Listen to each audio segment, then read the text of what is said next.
And here we go. All right, you guys, here we are, Chiropractic United. I know we've been missed. Remember me, Dr. Fred? There's Joe. Remember our faces? Of course, we were always audio, so now we got video. So now you actually see what we look like other than, what's passed around the profession and all our videos. Yeah. We are back January 12th, 2016. And we made a commitment. Joe, I forgot to tell you about our commitment. Thanks for letting me know. This every other week now. And we pretty much forgot our third wheel. I don't even remember his name. Yeah, I think, yeah, something like that. But here, we're taking responsibility, man. So how do you like that? So, hey, we are really excited tonight to chat with an old friend, and we hung out years ago, man. I don't know about hanging out, but I was introduced to you, Dan Sullivan, years ago. And you're like I don't know, man, you got this baby face. I almost think you're almost the younger generation compared to us old guys. He's a millennial. Yeah, he is. We are, making a big impact in the profession in a very short period of time that you've been in the profession, and Philosophy Plus. And doing great things, speaking on major stages around the profession. So there we go. Let's welcome you, Dr. Dan Sullivan. Yep. Welcome. Honored to be here, gentlemen. Honored to be here. Well, we've crossed paths through the years, Dan. And, I've last time we met face-to-face was a Chiro Fest, Paul Reed's deal. Everybody needs to go to that. And, just so impressed with your passion and purpose and really taking that and putting it into action in the profession and making a big difference. And so you are speaking on major stages. So let's just start from the beginning. We got to know the man behind the mission. So what got you into chiropractic? Where did all this start? Well, I have a kind of we all have our unique path. I've got a unique path because I come from a very medical background. So I come from a big family. I got 7 brothers and sisters.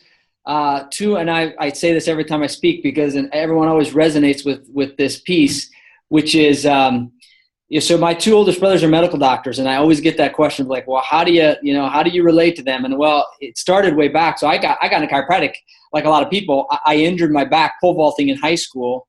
So injury in sports, actually my mom was a nurse.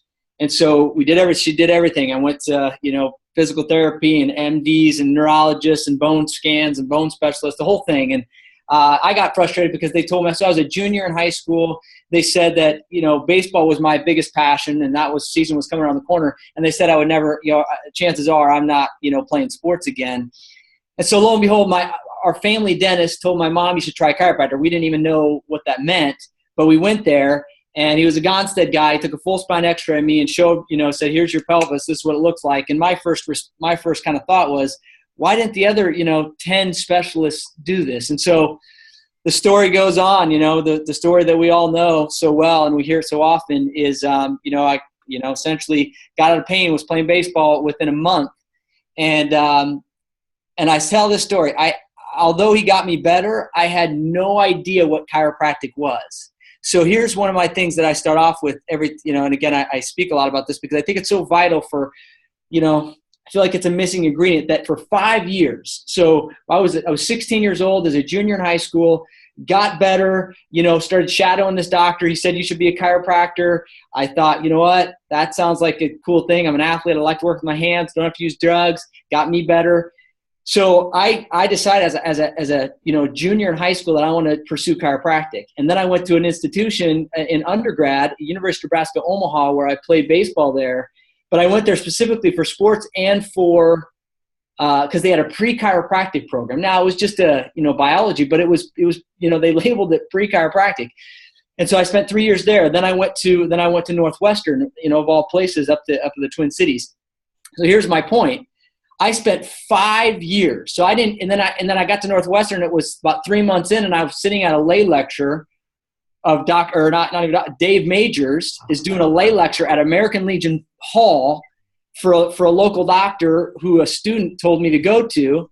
First time I heard the story. It was the first time I heard the story, and so and my life, like from that time on, ultimately that planted a seed, and then I became the outcast in my school and so forth. But I rewind to say this. So for 5 years, from when I was 16 to when I was 21, I was pursuing chiropractic. I was in a chiropractic education, if you will. I had visited multiple chiropractors, and I had no idea what chiropractic was outside of the fact that it helped my back pain. And what clicked for me is when I actually heard it, what I go back to is I said, if that's true, if I was pursuing this thing for 5 years and I had no idea what it was, in my mind I thought, where could the public be? That's a scary question. So again, that started it. And then ultimately, I remember going home from that lay lecture, and my dad had recently had a heart attack. And I remember calling my sister on the way home, my little sister. I said, Abby, I think, and I said, I strongly believe that Dad's heart attack had partially, if not fully, to do with the fact that he's had a bad back all his life. And I'm learning about this thing called subluxation. And so, lo and behold, within about 3 days, my whole family had heard, Dan thinks that Dad's, heart attack had to do with his back. And one of my brothers was already in, a medical doctor. One was in med school. My sister was in occupational therapy school. So immediately I got labeled as, Dan has left the reservation as reality. And so that put a chip on my shoulder. That put a drive on me to say, you know what, I'm going to go prove this thing, because I knew it in my heart. That made sense to me. And though I wanted to gain the respect of my family, and I wanted to gain the respect of my brothers who I looked up to my whole life. But the reality is, in that moment, and then to go along with that, I had to decide. And, it's what takes me here today, is like to say, I was willing to go to that, to even though I wanted to earn their respect, I was willing to say, I don't, and this is why I always say to chiropractors, the people we have to prove it to most are the ones that are in our chairs. And had I not done that, and really, was okay with kind of, leaving the realm of safety zone, or my family, or, doing the right thing, or don't be one of those crazy chiropractors, I went and just looked at the evidence and scoured it and looked at it. Because I knew if I'm going to open my mouth, I'm going to do it based on the evidence and based on our beautiful philosophy. So it's been quite a journey. Ultimately, there's a lot of stuff in between there, but I'll leave it at that. No, that's great. First of all, as you're going on, I got about 8 million things going through my mind as I'm trying to let you tell your story. Cause I'm like, yeah, and that, and that, and that. But we all know chiropractors are born. And first of all, I wouldn't have guessed baseball because you look like a wrestler. So, but that's cool. Yeah, you actually got some skill more than just being a carnivore, which is totally awesome.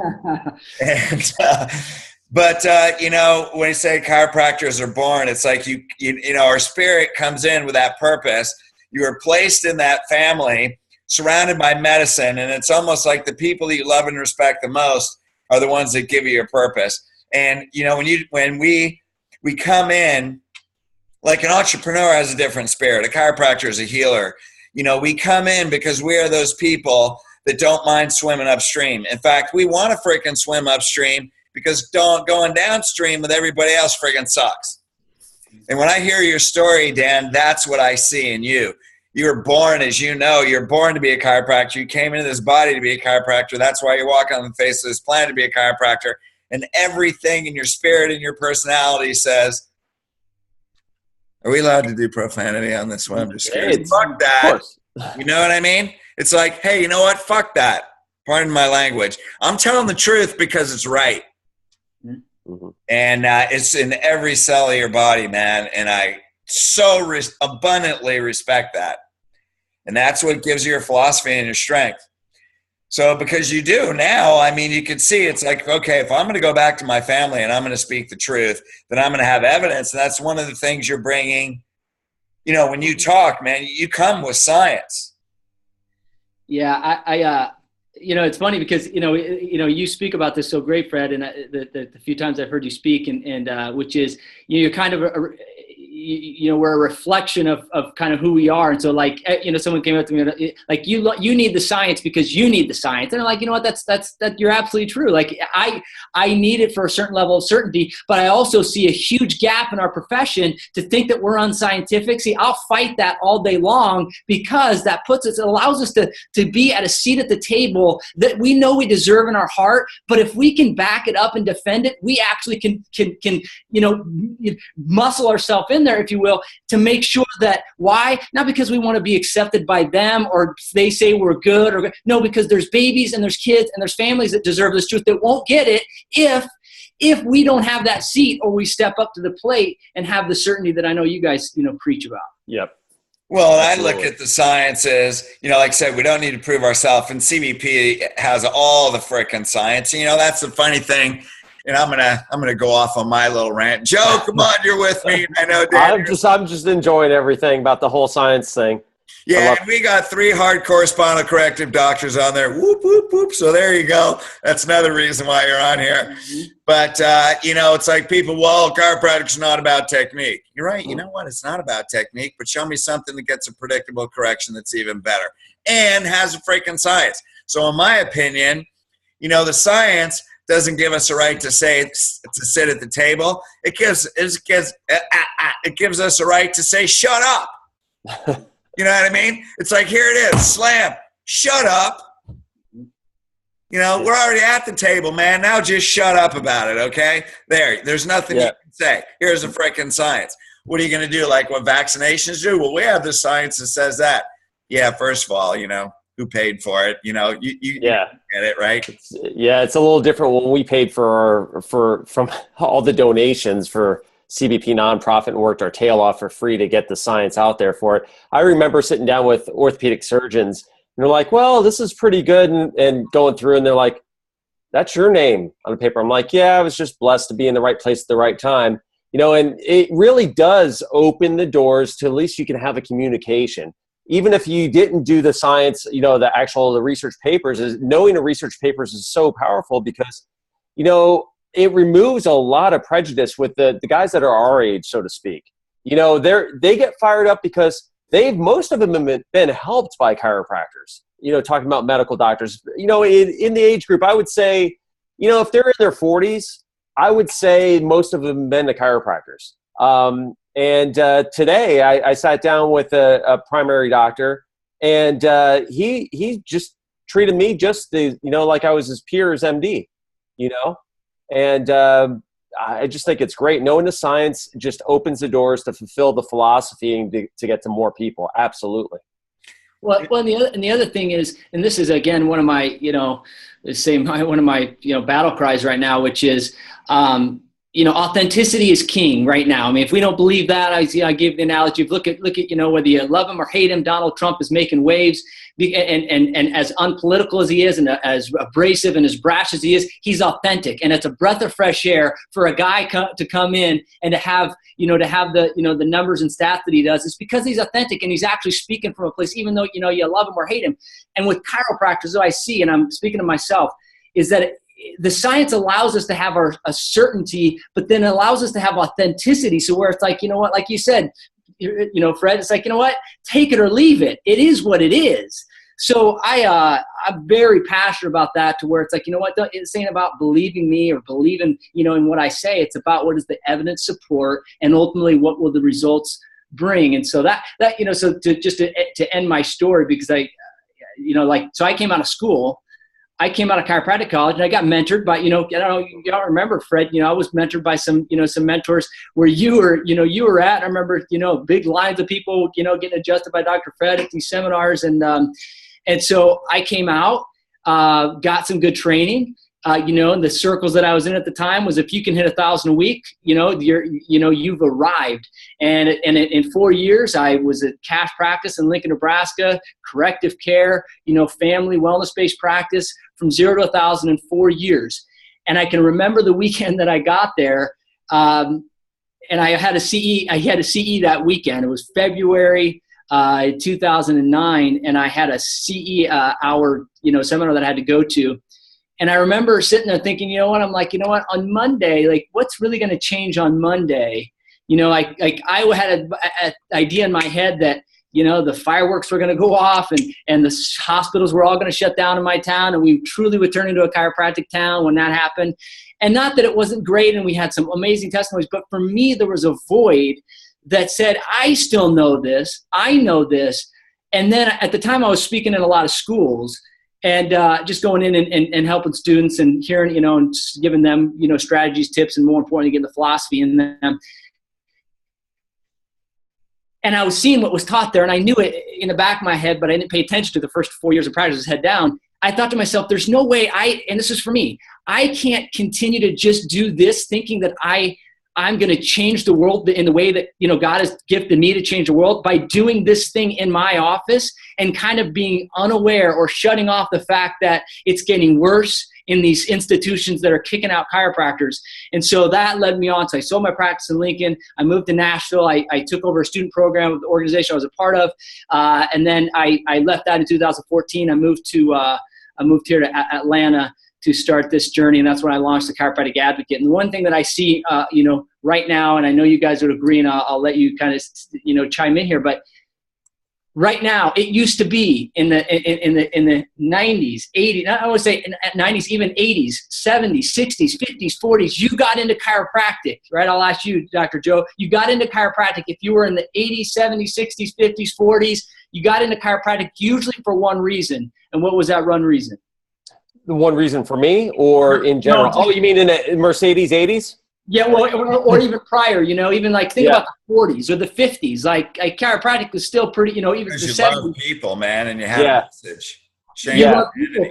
But what was what would have, like a Reggie Gold, what got these guys into chiropractic? One thing, it was either they themselves experienced a miracle or they saw it.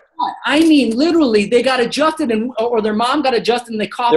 There was somebody that experienced absolutely correct. I said I want to qualify when you were saying that about there's a certain doctors that got in it, and that reason. And I said that in the 80s there was a lot of people down here in Florida. They called it the Mercedes 80s because all these chiros were insurance, and and those are the same people that they lost the will to communicate to their patients, and when insurance laws changed, they didn't know how to practice anymore. You know what? Didi Humber, Sid's right-hand man, he told me that a year and a half ago. I said, well, what's some of the greatest things that you saw accomplished? He said, I'll tell you the one thing that I would take back in a second that we worked so hard for years and years and years, and that was to get Medicare. He said that ruined our profession because then everybody laid back and they just collected their money. But that was the thing. I look back. I mean, 60s, 50s, 40s, 30s. You got into chiropractic because you witnessed or experienced a miracle, not just. It wasn't back pain, man. It was organ, like diseases went better. So then watch this. And Fred, I like your take on this, but then watch. This is kind of my, what I think about often. So you got into chiropractic day one of chiropractic or day, the last day of chiropractic.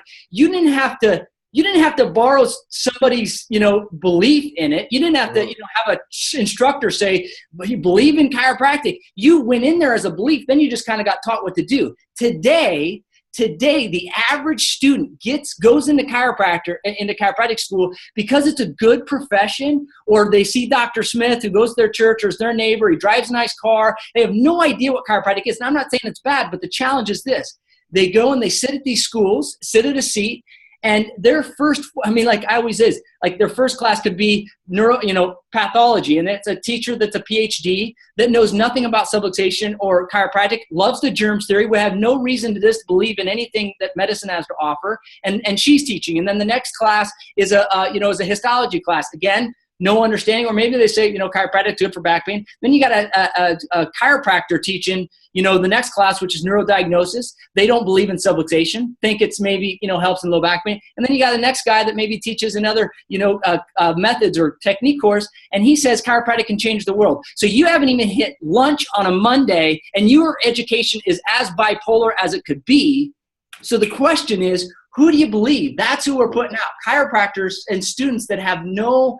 So that's why I gravitate towards the science, because literally I had a student contact me today, Tuesday, January 12th. He contacted me today. He's sitting in a class, and his teacher at his school said that a subluxation, or what we do, doesn't even interfere with the nervous system. This is a chiropractor. So again, this is the challenge, right? And you guys we deal with, which I am willing to battle this all day long, is to say, yes, I almost want to backdoor people into philosophy through leading them with the science and say, you can't disagree with this because unfortunately too many people need our care. Well, hey, we can all go off on this. Once again, you said about 10 things. I'm like, I want to say all this stuff, but how many students you talk to went into chiropractic still for the right reasons, and they worked in a philosophically chiropractic-based office, and the CAs are going to chiropractic school. I mean, I know several. Yeah. They work for a great chiropractor, they go with philosophy, and they're struggling they lose their philosophy in school. I mean, we can go on and on and on, but let's go on to the next phase of your timeline in life. Otherwise, we could go on for this forever. So you developed the Chiropractic Advocate, man. You came out of school. You're all fired up, saw 1,000 a week. Now you have this new inspiration. By the way, do you still practice, or are you doing? Yeah, I practice. I practice part-time. Okay, cool. So tell us about Chiropractic Advocate, man, and what you're doing today. And you're speaking. You're coming up on Chiro Thought Leader stage, aren't you? Yeah. Yep. Yeah, so, man, you're getting invited on lots of stages. I see on webinars and doing all this stuff. So what's going on now? Like, what do you got going on? Right now, I launched this website last year and just started putting out content. And the content was, truly around, let me just say this. I would say my biggest feedback I've been getting, and the reason why I feel like I've been getting asked a lot to speak, and I'm going to Ireland this year, and I'll be in Rome again this year, and I'll be in, I'm going to do the California Chiropractic Association, some CE there. And so it's just a blend of the philosophy and the science. I'm a philosophy guy at heart. I am a Reggie Gold, Fred Barge, Pat Temple guy. Like that is what my heart beats. However, I just can't, I say this every day, I can't stand the fact that somebody could think they can, either not believe or think, justify the inaccuracy or their belief that the philosophy is inaccurate based on the fact that it's unscientific. And so I like to come with the science that backs up our philosophy, and most importantly, the science that backs up the power of the adjustment. So that's one thing I'm very strict about, talking about the power of the adjustment and how it affects all aspects of neurophysiology and all aspects of human performance. And I'm not just like, I don't like to be extreme. I'm not like the guy that, I would probably extreme just in the reality, but I'm like, you know what? The burden of proof is on you to show me or to prove to me that I'm wrong. I'm not the smartest guy in the world, and people tell me don't say that, but listen, I'm simple. I'm a simple guy, but I want to walk into any room in front of anyone at any time, and I want to be irrefutable based on the facts of of 120 years of results that we've gotten that are non-musculoskeletal, because that then translates into more families, babies, and moms and dads getting care, and that's my MO. Nice. So tell us a little bit about the Chiropractic Advocate, your website, probably, and a little bit how people can get on there and follow you. Yeah, if you go to my website, I've got content on it. I've got blogs on there. I've got audios on there, videos on there. I put out a lot of videos. I try to put out videos each week. I just try to make things relevant. I would say that's maybe another feedback that I've gotten, which is just trying to make it relevant to, so like right now I'm creating I've got working on this project where, I fully believe that we need to get the spines, we just as much as we have a spine, we need to have a brain, like we all have spine models in our offices, but we need a brain model, because if somebody hears they got would you rather have a back problem or a brain problem? See, I would rather have a back problem. Everybody would rather, because they think brain bad, but the reality is that spine problem is a brain problem. So nice. I'm trying to work on the fact that, man, let's be relevant with our communication based on the evidence. What can we say? And more importantly, what are they going to hear that's going to allow them to say, you know what, I need that. I want that not only for me and my family. So that's the stuff, the content that I really work on. I think about on a frequent basis, and then what the evidence actually allows us to say. Nice. Yeah. Nice reframe there. Yeah. Brain. Here's an interesting analogy, because most people, most people think that like cholesterol, why do they get freaked out or it's scared? We know the evidence of the cholesterol, but let's just put it into a layman's perspective. When someone says, why don't you want a cholesterol problem? They're thinking, I don't want a heart problem. Mm-hmm. So they easily connect that. Like we forget how easily they don't want. Cholesterol's not bad. It's the heart that they're worried about, the heart attack, the stroke.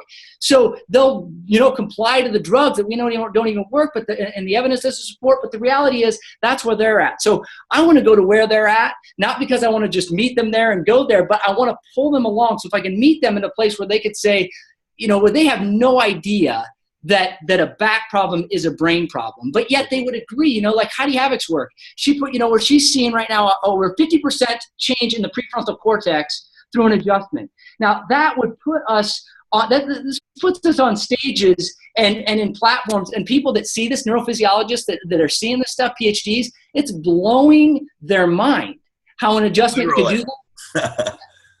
Yeah, literally.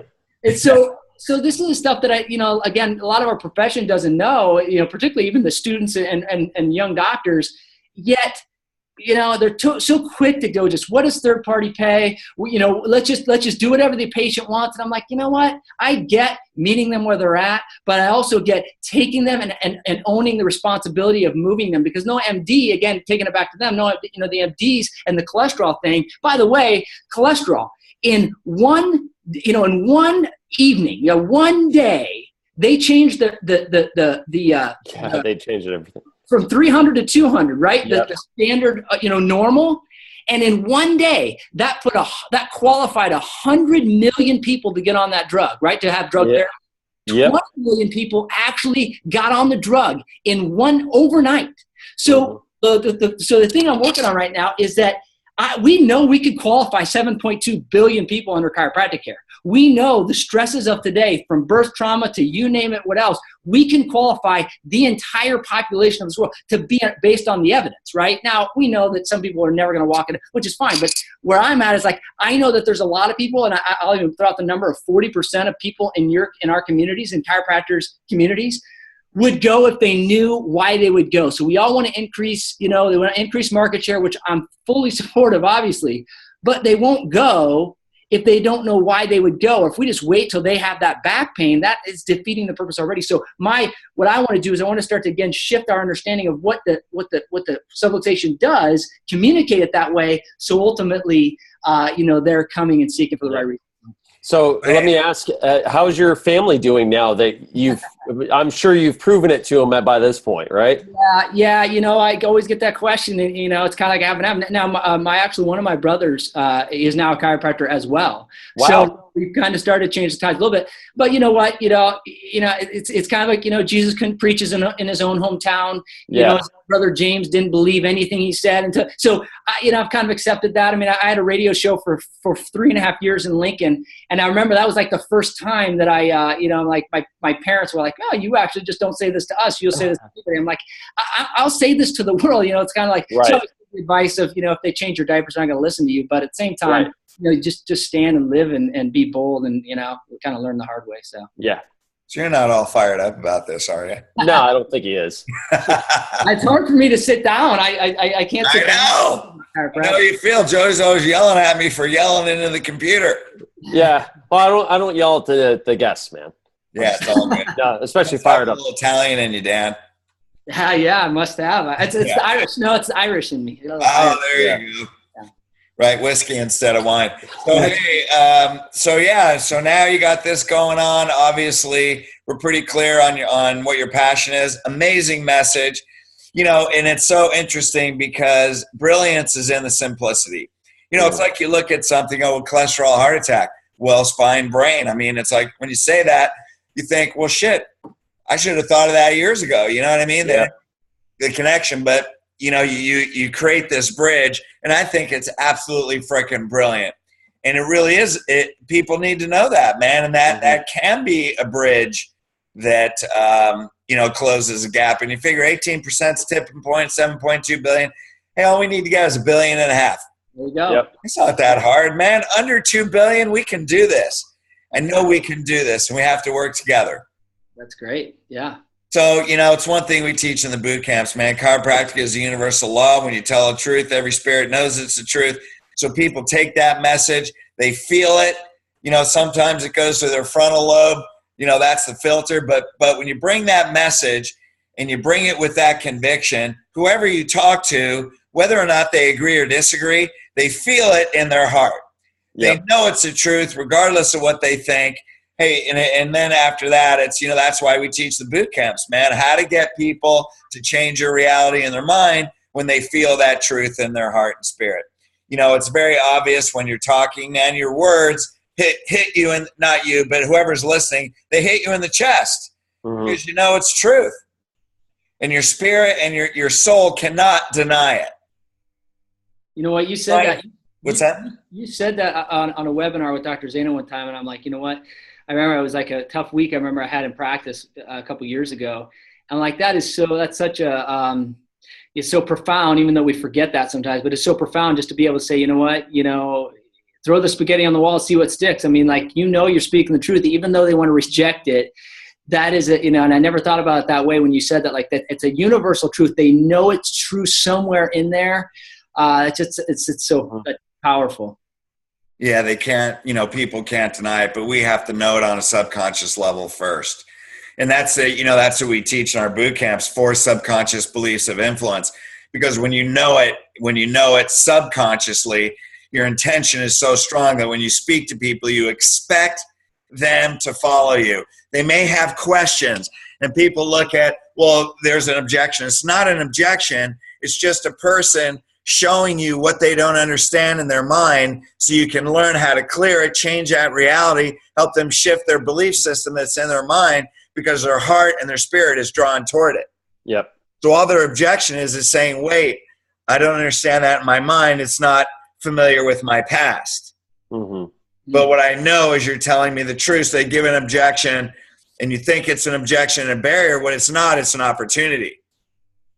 Because when you clear that objection, then they move right into your program. Because their heart moves them first. So all their heart does is try and clear that closed door in their brain. So once you open it, they walk right through it. Now they become a lifetime patient. Now, how do you direct their focus so they can move with their spirit into that lifestyle? They move with their heart into that lifestyle. That's good.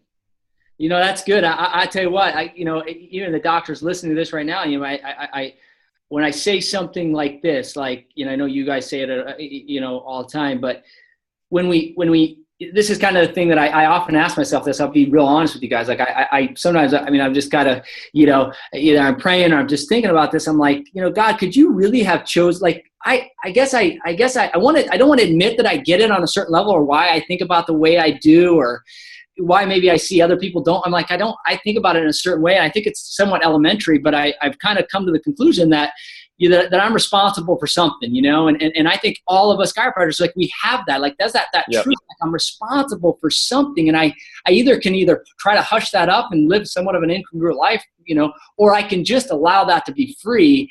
And I think it's the same thing. And I think the more that we could take on that responsibility, because listen, so I started speaking, you know, really heavy. In fact, I've got, you know, starting February, I'm speaking like 9 times in 10 weeks. And, you know, I got a great family, a great wife. Everyone's always like, well, how your wife let you do that? But I'm going out again. And I say this because of this. When I spoke like 24 times last week or last year in like over 20 cities and thousands of chiropractic students. And I would have been led to believe, Fred, that, you know, a year ago, that if I could just get them to get some more research and some more, you know, certainty and convicted in what they do, I would have been believed like that's it. They would get it, and then they would just go do it. But what I'm finding out is, and this is why I've kind of changed some of my things, which is they need to know how to apply it on the ground. They need to know how to do it. So when I think of Dr. Joe, what you're doing and all the posture stuff you're doing and all the technology you're allowing, you know, the profession to utilize and to explain it, and Dr. Fred, with all the, you know, the people that you coach and over in the boot camps that I hear people go through, like that is where it's at. Although it's hard, like I don't want to, you know, admit it sometimes. I'm like, if we could just get Oprah or somebody to hear this, right? It's happening on the ground. Yeah. Just like, you know, just like every other great movement. And so this is hard for me, but at the same time, I'm responsible. I'm taking responsibility for it to say, listen, we have to get this. This is why I'm so excited about coaches and people that I would have, I would never thought the influence that they would have had, even though I did in my own life. Because it's up to us. There was a guy, Donald Ingber, he's a Harvard-trained pediatrician. He actually went to the powers that be. Dr. Murphy talks about this all the time. Mm-hmm. He understood this thing. They found out the biomechanics influence all aspects of physiology, and he goes to the powers that be. I don't know who that was, and he said, we've got to put biomechanics back into healthcare, or into healthcare. It's never been into healthcare, but we got to put changing biomechanics back in healthcare because of what we see it does to human health. And they said, there's no way, because you can't put a patent on biomechanics. And when we get that, like we understand how, even though how wrong and how bad and how, fraudulent that is, the reality is it comes back on us. The onus is on us. And this is the thing you guys have been doing, or Freddie, you've been talking about this for years, to truly step up to that plate and say, I'm willing to fight that battle. And sometimes it is a fight. Yeah. In my opinion.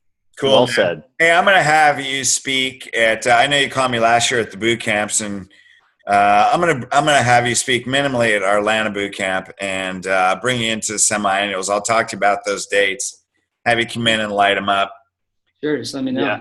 Yeah. So anyway, I wanted to get that off my mind before I did that. Sorry, I totally changed the subject. You're like, what's your problem? Your heart was directing you the right way there, Fred. Yeah. So, also, looking at the time here, we kind of want to wrap this up. What's your vision for the future, man? So we see your past, where you are. It's obvious you're passionate, what you're doing now. What do you see coming up in the years to come? What do you feel that you're responsible for?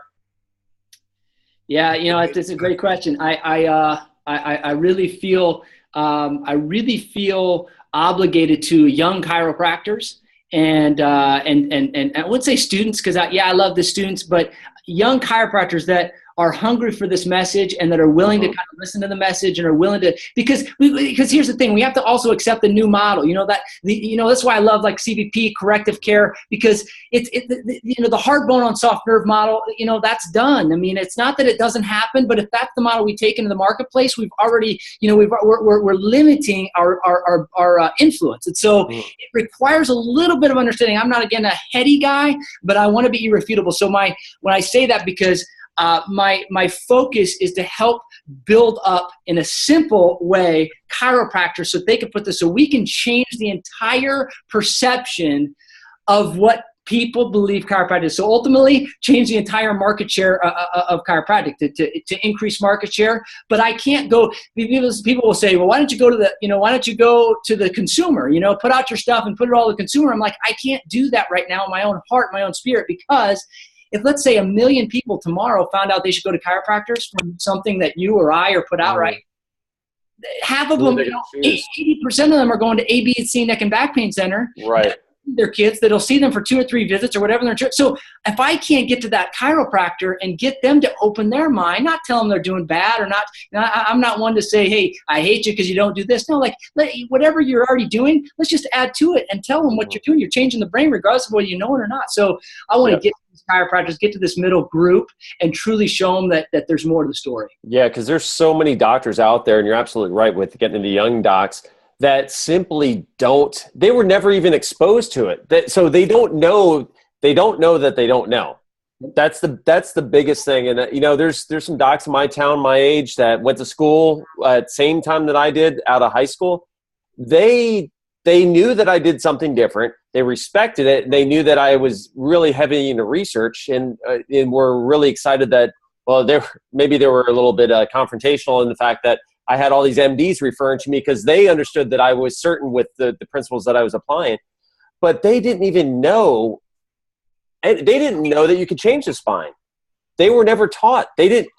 So I take a lot for granted that, I know, Fred, you didn't go to a school originally back in the day that had philosophy, but I was blessed to go to Life and learn this stuff and be exposed to it, And so I'm, if you get to these doctors that have never been there and get them to things like, Chiro Thought Leaders or Cal Jam and things like that, where, it's just an epiphany a lot of times. And they say to themselves, oh my gosh, Fred, how many times do we see this at seminars where someone will drag them to a CBP seminar and it just clicks? Yeah. They're like, wow, the science, now I can understand that these people aren't crazy.